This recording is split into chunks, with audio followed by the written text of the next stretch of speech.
तेरी भक्ति करने में ही मजा है, तेरी भक्ति करने में ही मजा है। तेरा ही नाम लेने में मजा है, तेरा ही नाम लेने में मजा है। दुनिया के भोगों में सजा ही सजा है, दुनिया के भोगों में सजा ही सजा है। दुनिया के भोगों में सजा ही सजा है, दुनिया के भोगों में सजा ही सजा है। तेरा ही नाम लेने में मजा है, तेरा ही नाम लेने में मजा है।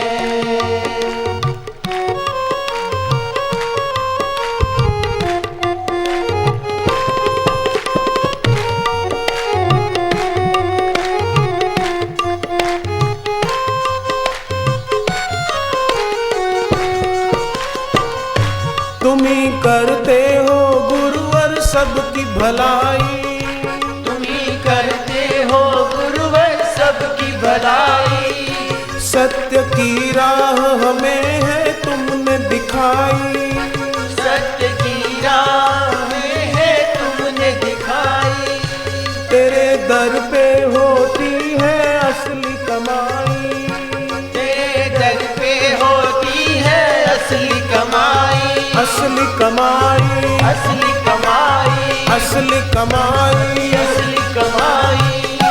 तेरे दर पे होती है असली कमाई, तेरे दर पे होती है असली कमाई। तुमने तारा है जिसने तुमको भजा है, तुमने तारा है जिसने तुमको बजा है। तेरी भक्ति करने में ही मजा है, तेरी भक्ति करने में ही मजा है।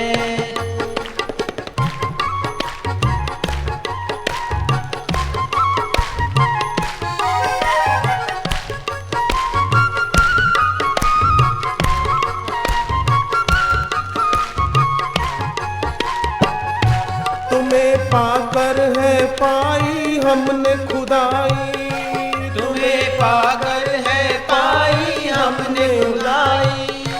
तेरी मूरत ये प्यारी हमको भाई, तेरी मूरत है प्यारी हमको भाई। हमको भाई, हमको भाई, हमको भाई, हाजी हमको भाई। तेरी मूरत ये प्यारी हमको भाई, तेरी मूरत ये प्यारी हमको भाई। ज्ञान की धारा तुमने जग में बहाई, ज्ञान की धारा तुमने जग में बहाई। जग में बहाई, जग में बहाई, जग में बहाई, जग में बहाई। तुमसे महकी आज ये सारी फिजा है, तुमसे महकी आज ये सारी फिजा है। तेरी भक्ति करने में ही मजा है, तेरी भक्ति करने में ही मजा है। दुनिया के भोगों में सजा ही सजा है, दुनिया के भोगों में सजा ही सजा है। सजा ही सजा है, सजा ही सजा है। सजा ही सजा है, सजा ही सजा है। तेरी भक्ति करने में ही मजा है, तेरी भक्ति करने में ही मजा है।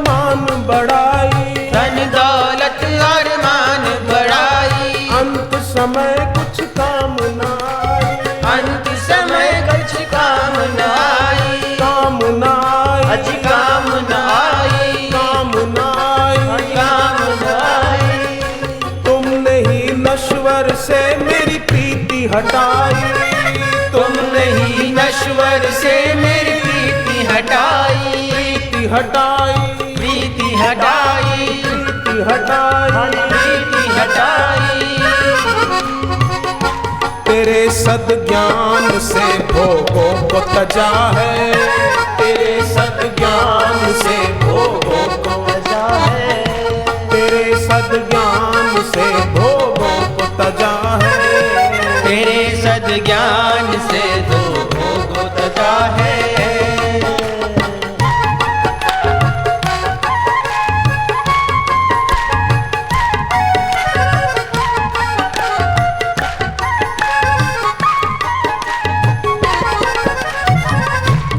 तुम करते हो मन से दूर बुराई, तुम करते हो मन से दूर बुराई, तुमने ही भक्ति की ज्योत जगाई, तुम नहीं भक्ति की ज्योत जगाई, ज्योत जगाई, ज्योत जगाई, ज्योत जगाई, ज्योत जगाई। तेरी करुणा की हमने थाह न पाई, तेरी करुणा की हमने थाह न पाई, थाह न पाई, थाह न पाई, थाह न पाई, थाह न पाई। तुमने लहराई भक्ति की ये ध्वजा है, तुमने लहराई भक्ति की ये ध्वजा है, तेरा ही नाम लेने में मजा है, तेरा ही नाम लेने में मजा है। दुनिया के भोगों में सजा ही सजा है, दुनिया के भोगों में सजा ही सजा है, सजा ही सजा है, सजा ही सजा है, सजा ही सजा है। सजा ही सजा है।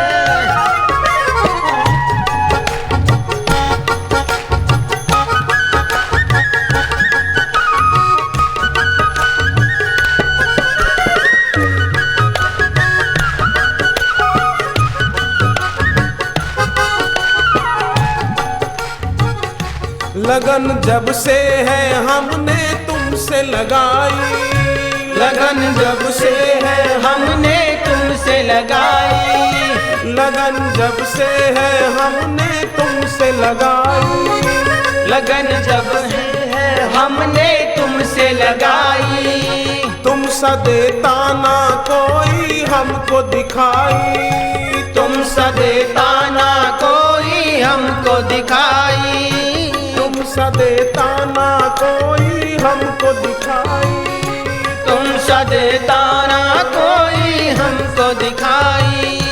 तुम ही ठाकुर हो मेरे तुम रघुराई, तुम ही ठाकुर हो मेरे तुम रघुराई, तुम रघुराई, तुम रघुराई, तुम रघुराई, तुम रघुराई। तुम ही ठाकुर हो मेरे तुम रघुराई, तुम ही ठाकुर हो मेरे तुम रघुराई।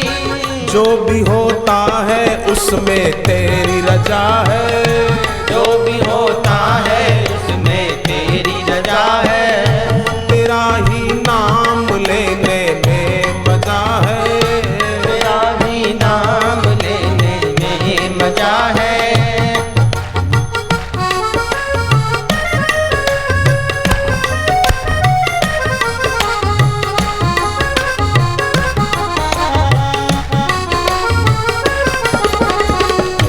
रिश्तों से थी ठोकर हमने खाई, रिश्तों से थी ठोकर हमने खाई, दुनिया के संसार के जो भी होते हैं सब स्वार्थ के होते हैं। सद्गुरु की कैसी महिमा है, देखो रावण को मारकर लंका के सिंहासन पर विभीषण को बिठाकर भगवान राम जब अयोध्या लौटे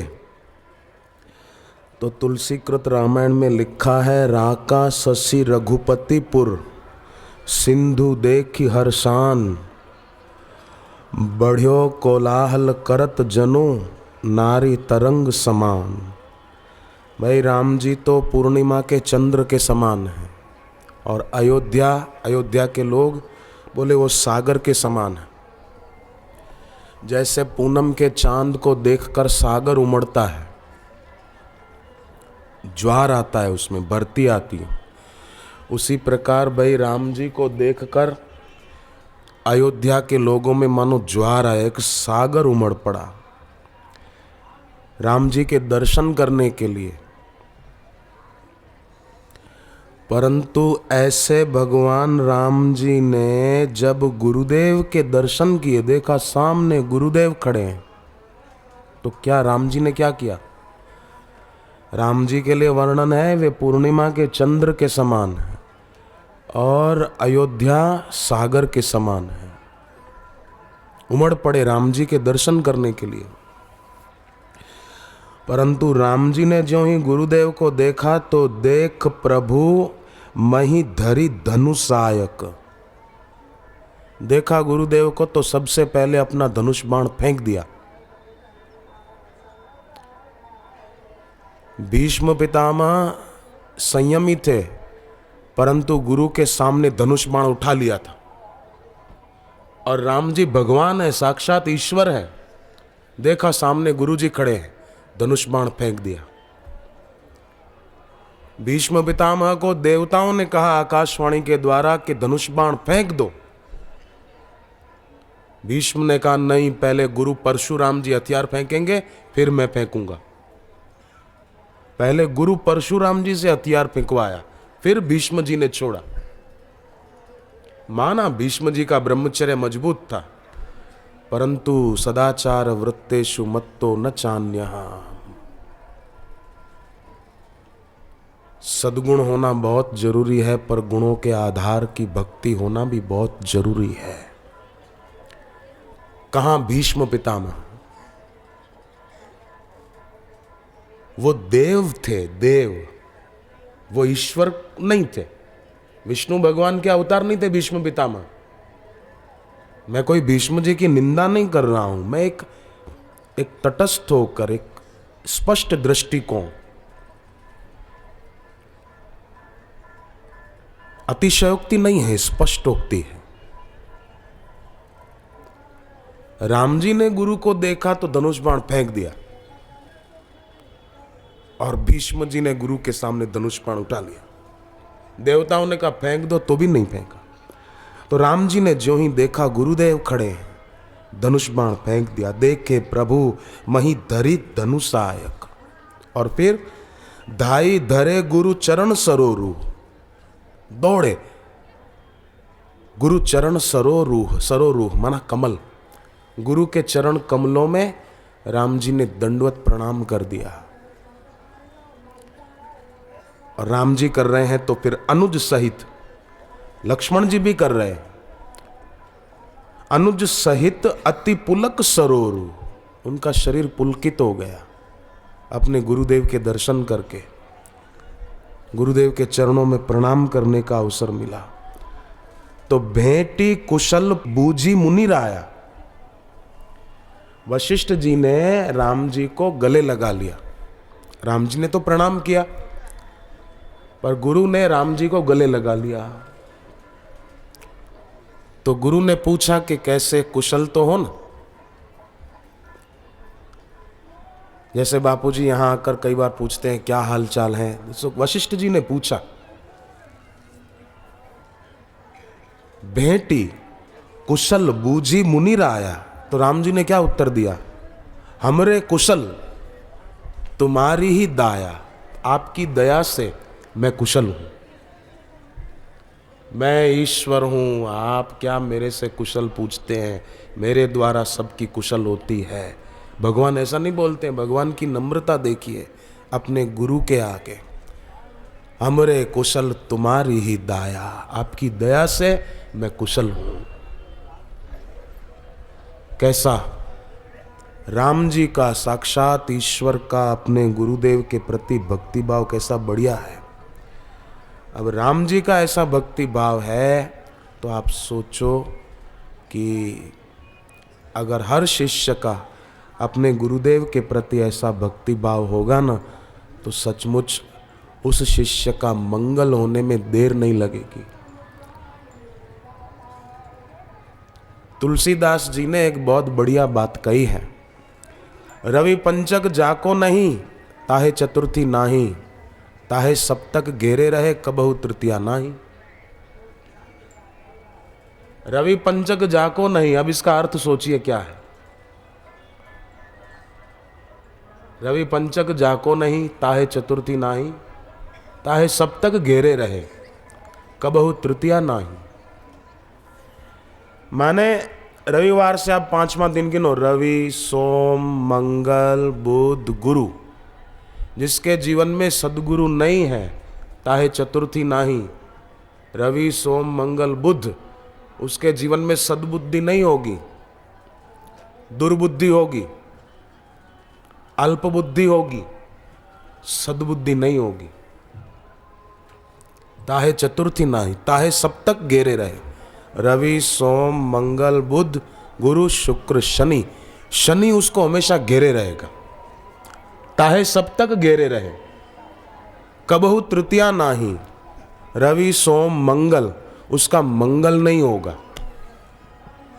उसका कल्याण नहीं होगा। ताहे सप्तक घेरे रहे, शनि हमेशा घेरे रहेगा। और जो गुरु का भक्त होगा ना, उसको शनि कभी नहीं घेरेगा, क्योंकि शनि देवता खुद भी गुरु भक्त है। शनि देवता सूर्य भगवान के बेटे हैं और शिव जी के गुरु भक्त हैं। शिव जी उनके गुरु हैं। शिव जी के प्रति शनि देवता का खूब आदर भाव प्रेम है। तो शनि देवता कभी नाराज नहीं होंगे गुरु भक्त पे। इससे भक्तों को, साधकों को जो जब तब ध्यान भजन करते हैं, उनको चिंता करनी नहीं चाहिए। हाँ, जो न करें वो फिर हो सकता है ताहे सब तक घेरे रहे।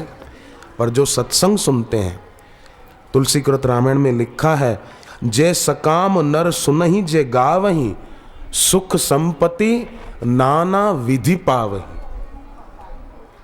सकाम भाव से भी सुने सत्संग, सकाम भाव से जप करे। जे सकाम नर सुनहि जे गावहि, सकाम भाव से भी भले सुने, सकाम भाव से गुरु मंत्र जपे, सकाम भाव से प्रार्थना करे। आर्त जिज्ञासी और जिज्ञासु, अर्थार्थी, ज्ञानी, 4 प्रकार के भक्त बताएं गीता में। ज्ञानी माना कोई ब्रह्मज्ञानी भक्त नहीं, ज्ञानी माना भक्त को ज्ञान की कमी नहीं रहती, भक्ति के प्रताप से सब हो जाता है। तो जे सकाम, अगर सकाम होकर भी सुने, सुख संपत्ति नाना विधि पावहि, सुर दुर्लभ सुख करी जग माही, अंत काल रघुपति पुर जाहि। इस लोक में सुख भोगेगा, मरने के बाद वो भगवान के धाम में जाएगा। अब देखो, योग वशिष्ठ में एक बात आती है। योग वशिष्ठ बहुत ऊंचा ग्रंथ है। भगवान राम जी के गुरुदेव वशिष्ठ जी ने जो उपदेश दिया वो योग वशिष्ठ है।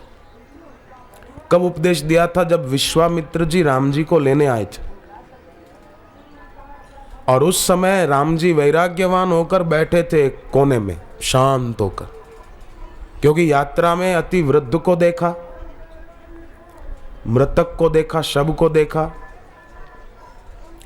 तो राम जी को वैराग्य हुआ। राम जी शांत आकर बैठे थे, और ऐसे में फिर विश्वामित्र जी आए। विश्वामित्र जी आए तो राम जी पधारे। दशरथ जी ने कहा कि हाँ आओ। आए, तब सत्संग शुरू हुआ। वशिष्ठ जी ने सब तो सतुपदेश दिया, और उस सतुपदेश में कथा आती है, एक प्रसंग सुनाया। उसमें वशिष्ठ जी ने कहा कि 3 प्रकार की मृत्यु होती है। मृत्यु 3 प्रकार की होती है। एक तो मूर्ख की मृत्यु, मूढ़, जो भोगों में डूबा है। पैसा मेरा परमेश्वर, पत्नी मेरी गुरु, बच्चे मेरे शालिग्राम, पूजा किसकी करूं। एक ऐसे मूढ़ की मृत्यु, जो संत को, सत्संग को, शास्त्र को, भगवान नाम को मानता ही नहीं है। क्लबों में जाना, फैशन करना, इधर जाना, प्रदेश जाना, विदेश जाने के लिए टाइम है, सत्संग में जाने के लिए टाइम ही नहीं। तो मूढ़ की मृत्यु, फिर धारणा अभ्यासी की मृत्यु, जो साधक बन गया, अब जप करता है, ध्यान करता है, एकाग्रता के प्रयोग करता है, धारणा सिद्धि के रास्ते पर है, यम नियम का पालन करता है, तो एक इसकी भी धारणा अभ्यासी की भी मृत्यु होती, और एक ज्ञानवान की मृत्यु। ये 3 प्रकार की मृत्यु बताई योग वशिष्ठ महारामायण में राम जी के गुरुदेव वशिष्ठ जी ने। बताया कि जो धारणाभ्यासी है, वो धारणाभ्यासी जिस इष्ट की भक्ति करता है, राम जी की, कृष्ण की, शिव जी की, जिस इष्ट की, देवी की, जिस इष्ट की भक्ति करता है, शरीर छूटने के बाद उसी के लोक में जाता है। अब जो लोग बोलते हैं ना दूसरा कोई लोक है ही नहीं, जो है सो यही है, ऐसे लोगों को वेद पढ़ने चाहिए। वेद जो बोलते हैं ना अरे स्वर्ग नरक और दूसरे कोई लोक है ही नहीं, ये तो साधुओं ने अपना व्यापार चलाने के लिए कल्पना कर ली है, बाकी कुछ नहीं है, जो है सो यही है। उनको वेद पढ़ने चाहिए। वेदों की उपनिषदें पढ़नी चाहिए।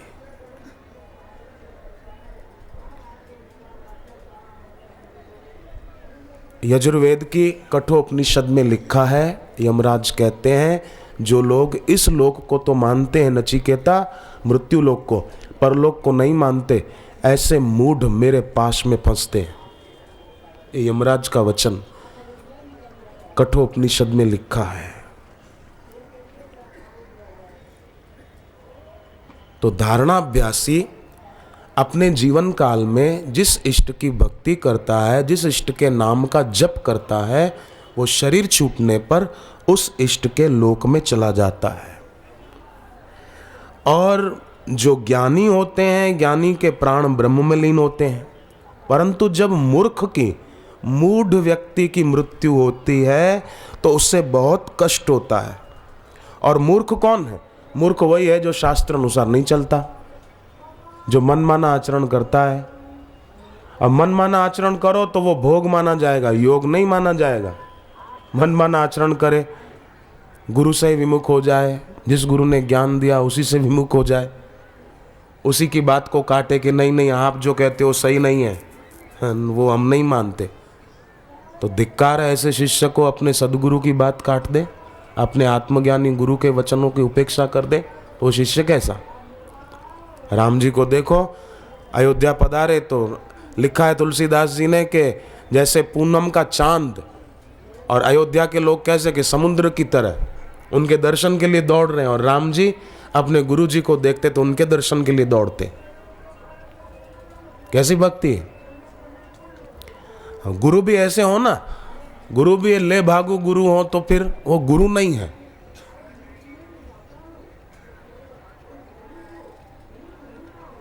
कलयुग में बहुत भीड़ हो गई, हर कोई गुरु बनना चाहता है, शिष्य बने नहीं किसी ब्रह्मज्ञानी गुरु के और सीधे गुरु बन जाते। थोड़े वेद पढ़ लिए, उपनिषदें पढ़ ली, पहुंचे हुए ज्ञानी महापुरुषों का हिसाब कंठस्थ कर लिया, उनका शास्त्र कंठस्थ कर लिया और गुरु बन गए कि मैं भी गुरु हूं।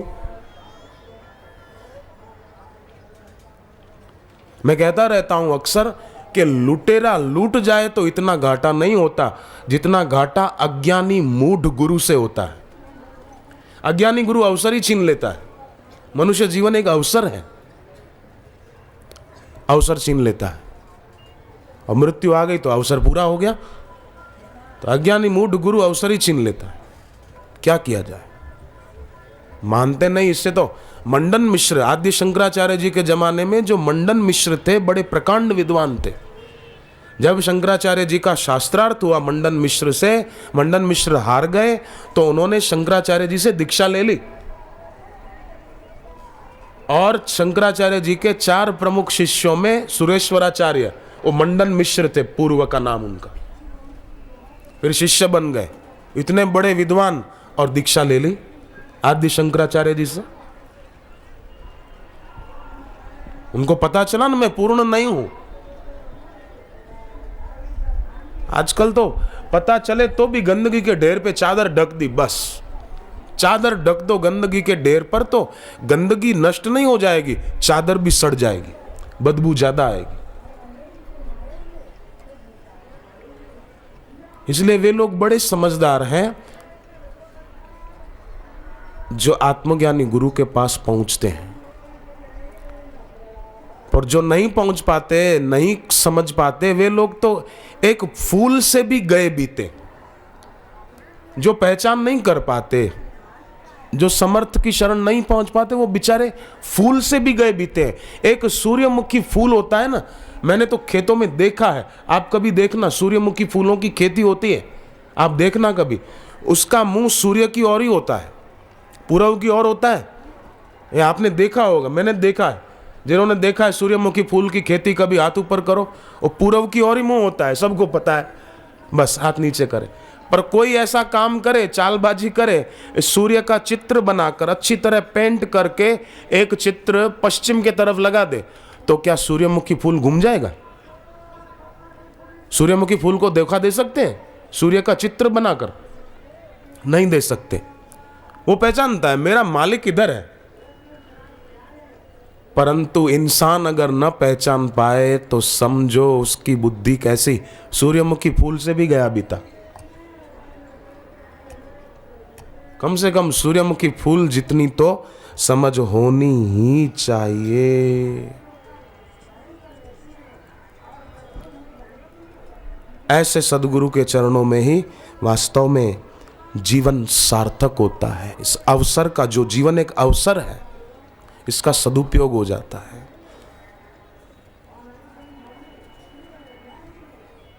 कल्याण हो जाता है उस शिष्य का, उसके वाणी में, उसके वर्तन में, उसके व्यवहार में परिवर्तन आ जाता है।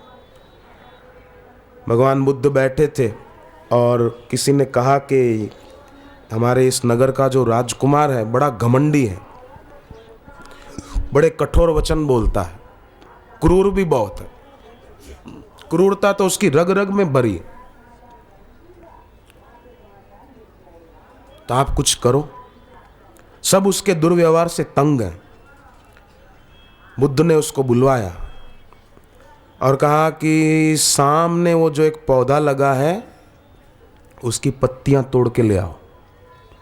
वो ले आया, कहा कि अब इसको खा लो।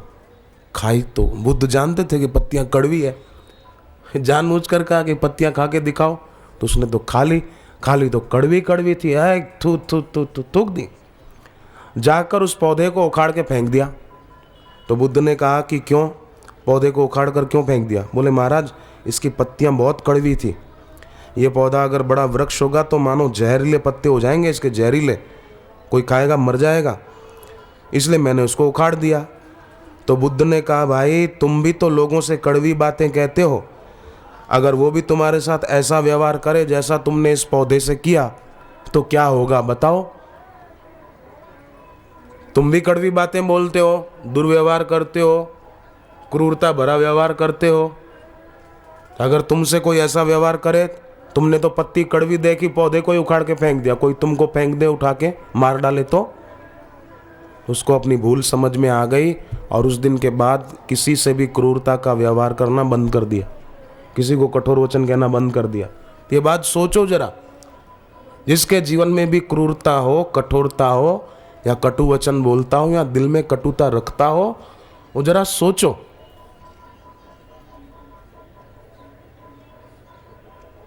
राम ही केवल प्रेम प्यारा, भगवान को केवल प्रेम प्रिय है। झगड़ा, मार काट, लड़ाई ये ईश्वर को पसंद ही नहीं है। ऐसे लोग ईश्वर के दिल में जगह नहीं बना पाते, गुरु के दिल में जगह नहीं बना पाते। पक्का जान लो, एकदम पक्का कर लो इस बात को। जो भी वैर झैर रखते हैं, घर पे लड़ाई झगड़ा करते हैं, वो ईश्वर के दिल में कैसे जगह बनाएंगे? उमा जोग जप दान तप नाना मख व्रत नेम, राम कृपा नहीं करहि तसी जसी निष्केवल प्रेम। जब तक निष्केवल प्रेम न हो, निष्केवल प्रेम माना कामना वासना रहित प्रेम दिल में नहीं होगा, तब तक राम जी भगवान कृपा नहीं करेंगे। चाहे कितना ही योग करो, कितना ही प्राणायाम करो, कितना ही दान करो, कितनी तपस्या करो, परंतु राम कृपा नहीं करई तसे जैसे निष्केवल प्रेम। तो घर में ऐसा कुछ माहौल बनाया जाए। सीता जी थी, सीता जी तो जब चित्रकूट में तीनों माताएं आईं तो सीता जी ने तब सिद्धि का उपयोग किया।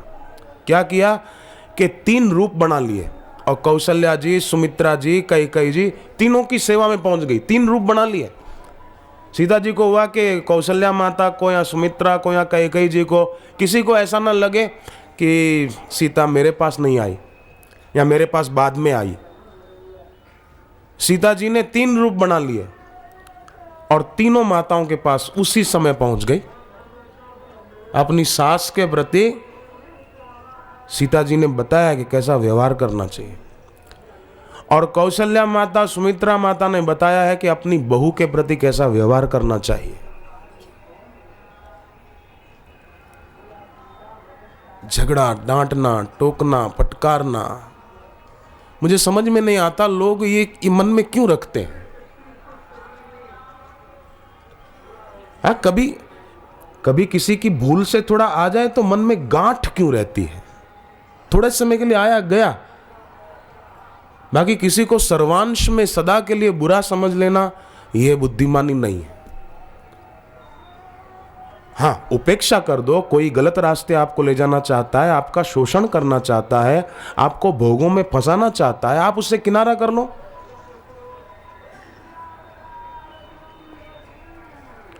रंगमंच होता है ना, तो नाटक में जो नायक का पार्ट करता है एक खलनायक का पार्ट भी करता है, ऐसा होता है ना। जैसे फिल्मों में होता है, एक हीरो होता है, एक कोई बदमाश भी होता है। तो डायरेक्टर जो होगा ना, वो नायक को तो पैसे देगा, खलनायक को भी पैसे देगा? नहीं देगा। खलनायक को बोले तुमने तो खलनायक का रोल किया है, तुमको क्या के पैसे दूं? मैं तो नायक को पैसे दूंगा। वो फेंट पकड़ेगा, बोलेगा मैं अब सचमुच खलनायक का रोल दिखाता हूं। नहीं, कैसे देगा? तो उसको तो खलनायक को भी पैसे देने पड़ते हैं, नायक को भी देने पड़ते हैं। तो ये संसार भी पूरा एक रंगमंच है। यहाँ कोई नायक का पार्ट कर रहा है, कोई खलनायक का पार्ट कर रहा है। हम क्यों बीच में फंसे, लड़ाई झगड़ा मार काट करें?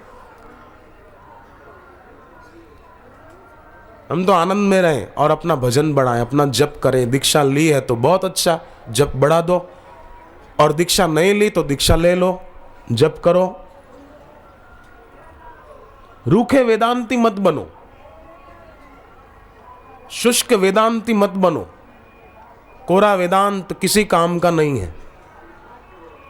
ब्रह्म सत्य है, जगत मिथ्या है। चाय नहीं मिली तो सिर दर्द हो जाता है। कहां गया ब्रह्म सत्य जगत मिथ्या? अरे भाई, ब्रह्म सत्य है, ईश्वर सत्य है, बाकी सब जगत मिथ्या है। काहे को? रोटी नहीं मिले टाइम से तो फिर देखो, फिर तो बोलेगा मैं सत्य हूं, मेरा ये शरीर सत्य है, मेरे को भूख लगी है, गुस्सा करेगा। राम कृपा नहीं करहि तसी जस निष्केवल प्रेम। निष्केवल प्रेम कितना अच्छा होगा, कितना बढ़िया होगा। परोपकार, सेवा। जापान में एक बौद्ध भिक्षु था, साधु कह दो, भिक्षु। बुद्ध के प्रति उसकी आस्था थी। उसने बुद्ध के जो वचन थे, प्रवचन के जो वचन, उसने चीनी भाषा से जापानी भाषा में अनुवाद किया बुद्ध के वचनों का। अब अनुवाद तो हो गया, पर पुस्तक छपानी है तो पैसा चाहिए, है ना। आप लिख दो, कोई भी पुस्तक पढ़ के आपकी जो भाषा हो आप उस भाषा में अनुवाद कर दो, लिख डालो, पर छपाने के लिए तो पैसा चाहिए।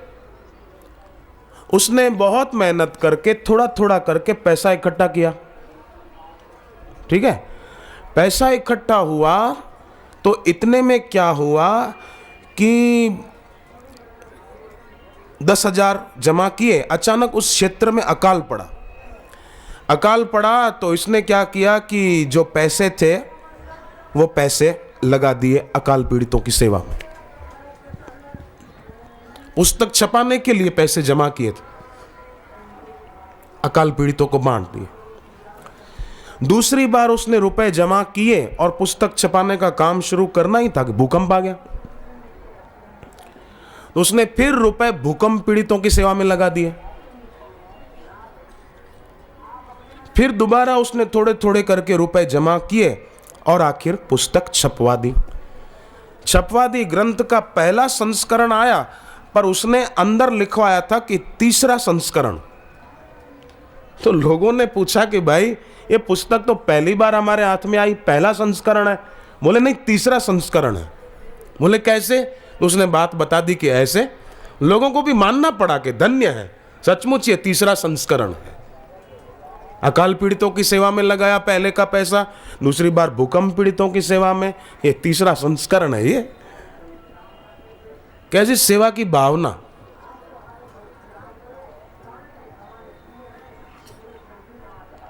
तो सचमुच अपने गुरु के वचनों के अनुसार चला ना।